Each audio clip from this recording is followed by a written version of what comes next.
السلام علیکم ناظرین، آپ دیکھ رہے ہیں ڈرامہ سیریل میری بہو میری بہو کی ایپیسوڈ بہت زیادہ دلچسپ ہونے والی ہے۔ شاویر کو آہستہ آہستہ اپنے بیٹے زاویار کی یاد ستانے لگ گئی ہے۔ اب تک تو وہ ماہنور کی محبت کے احساس میں تھا، لیکن اب شادی ہو چکی ہے، ماہنور بھی اس کے ساتھ رہتی ہے۔ محبت کا خمار اترنے لگا اور شدت سے اسے اپنا بیٹا زاویار یاد آتا ہے۔ پہلے تو وہ اپنی ماں سے کہتا ہے کہ ایمان سے کہو کہ زاویار سے مجھے ملا دے۔ امبر کہتی ہے میں کس منہ سے ایمان سے یہ بات کروں، اس کا باپ زاویار کو یاد کر رہا ہے۔ تم نے ایمان اور زاویار کو جب اس گھر سے دھکے دے کر نکالا تھا تو تب تمہیں احساس نہیں ہوا تھا کہ زاویار تمہارا بیٹا ہے؟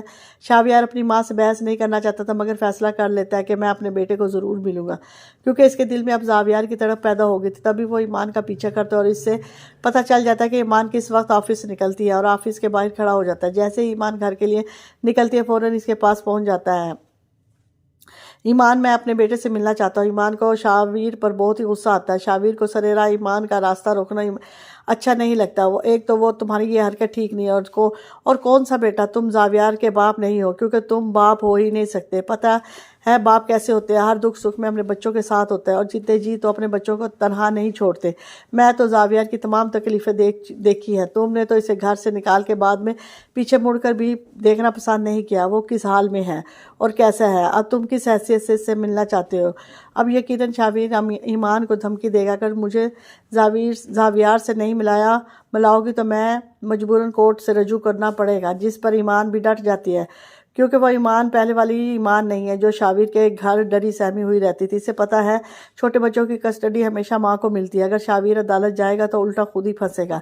عدالت تو آرڈر دے دے گی کہ اپنے بیٹے کو اب منتھلی خرچ بھی دے، تبھی ایمان کہے گی کہ عدالت کے دروازے کھلے ہیں، شوق سے جاؤ۔ تبھی ایمان کو ارحم ایمان کو کہے گا اپنی زندگی میں آگے بڑھنے کا مشورہ دے گا اور خلا لینے کا مشورہ دے گا۔ ایمان کو پسند نہیں آیا۔ اس حرکت کے بعد ایمان سوچنے پر مجبور ہو جائے گی کہ انسان کے ساتھ جتنی جلدی رشتہ ختم کر دیا جائے تو بہتر ہوگا۔ وہ ویسے بھی یہ رشتہ اب کاغذوں کی حد تک بچا ہے۔ دوسری طرف مہک اپنی خواہشوں کی وجہ سے خود کو آگ لگانے والی ہے۔ پڑھی لکھی مہک عامل بابا کے چکروں میں پھنس گئی ہے، اریان اور ماں باپ سے پیسے لے کر برباد کر رہی ہے۔ یہ پیسہ ماہنور کی ماں عامل بابا کا نام لے کر مہک سے لوٹے گی۔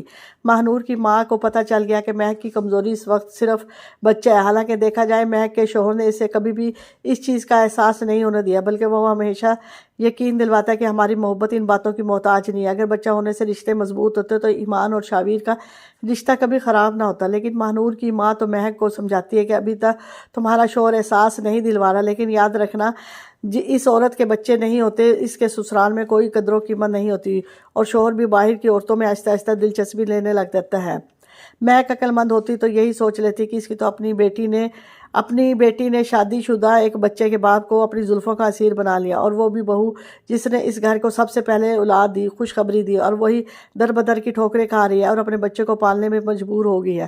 بہرحال ماہنور کی ماں مہک کو چوری چھپے کامل بابا کے پاس لے کر چلی جائے گی، کچھ پیسے عامل بابا کو دے کر کچھ اپنے پاس رکھے گی اور اس کو وہاں سے تعویذ دلوائے گی۔ عامل بابا کہے گا رات کے اندھیرے میں تم نے ان تعویذوں کو جلانا ہے، اور مہک چوری چھپے کچن میں آئے گی اور سب سے پہلے تعویذ ابھی جلا ہی رہی ہوگی کہ پیچھے سے آصف صاحب کچن میں داخل ہوں گے اور سوچیں گے کہ کچن سے یہ عجیب سی اسمیل کس چیز کی آ رہی ہے۔ مہک کو کچھ جلاتے دیکھیں گے تو پریشان ہو جائیں گے، یہ مہک کیسی حرکت کر رہی ہے، جبکہ آصف صاحب کی آہٹ اور آواز سن کر ڈر جائے گی۔ ادھر جلتے ہوئے تعویذ کو پھونکوں سے جلدی جلدی بجھائے گی۔ آصف صاحب کو یقین ہو جائے گا کہ مہک کچھ ایسا کر رہی تھی جو ٹھیک نہیں ہے۔ مہک سے پوچھ گچھ کی کریں گے تو مہک وہاں سے ٹال مٹول کر چلی جائے گی۔ مہک کو آصف صاحب سے شدید نفرت ہو جائے گی۔ ماہنور کی ماں مہک سے کہے گی کہ تمہارے ہاں اولاد ہو سکتی تھی، تمہارے سسر نے عین وقت پر آ کر تمہارا بنا ہوا کھیل بگاڑ دیا۔ مہک ایک دفعہ پھر ماہنور کے ماں کے پیچھے پڑ جائے گی، کیا ہم عامل بابا کے پاس جا کر کوئی اور عمل نہیں کروا سکتے؟ ماہنور کی ماں سوچے گی بھئی ضرورت مند دیوانہ ہوتا ہے، ایسے بندے کو لوٹنا بہت ہی آسان ہوتا ہے، اور ساتھ ہی سوچے گی کہ ماہنور اتنی بڑی رقم کا انتظام کر لیا تھا، اس سے ڈبل رقم بھی کہا جائے تو ماہنور اس کے لیے مشکل نہیں ہوگا۔ ہاں میں نے عامل بابا کو بڑی مشکل سے منا لیا، اس وقت کام بڑی مشکل سے ہوگا اور کام ڈبل پیسوں کے ساتھ ہوگا۔ جادو ٹونے کا ہم سب کو پتہ ہے، یہ ایسا دلدل ہے، ایک دفعہ انسان اس پر گر جائے اندر ہی اندر دھنستا چلا جاتا ہے، باہر نکلنے کا کوئی راستہ نہیں، ناممکن ہے۔ اور جادو ٹونے سے آج تک کبھی کسی کا بھلا ہوا؟ اگر دنیا میں اتنا ہی کوئی قابل عامل بابا ہوتا تو بارڈر پہ اتنی فوجیں جمع کرنے کی کیا ضرورت تھی؟ اسے کہتے ہیں بارڈر پہ بیٹھے رہو اور ہمارے مخالف دشمنوں پر پھونکے مارتے رہو۔ ایک طرف یہ